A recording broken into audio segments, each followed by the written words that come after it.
Another thing we believe in that we think really applies to all movements is the power of collective action. Lately there's this kind of push, in the media with individual consumer choices.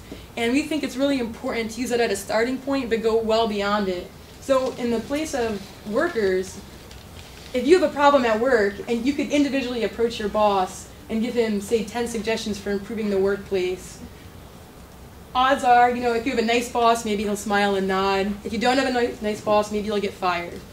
Now, if you come together with your coworkers and form a labor union, you're much more likely to be heard. And so the same goes for the consumer and community end of that. It's great to buy an organic apple. And I buy organic apples, I'm not knocking it, right? But the real power is in collective action. So the community-supported agriculture, consumers coming together to form food co-ops like the one in Park Slope. We think that this is really where we have our power, because we all have power, it's with the citizens, the community members, the workers, the consumers. It's a matter of organizing and coming together and using that power in a strategic way. So we very much believe that the tactics that we're using at the workplace, we hope we can kind of carry over into other areas as we grow and expand, still being a new organization.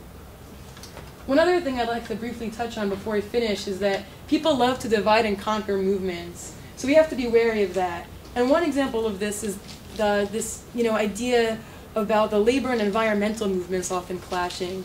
You always hear about them clashing, but you don't always hear about them working together. And there's actually a movement called green syndicalism or green unionism, where workers actually come together and use their power as workers to fight for a better environment. One example of this is what they call the green strike, when workers will refuse to do a job action if it harms the environment.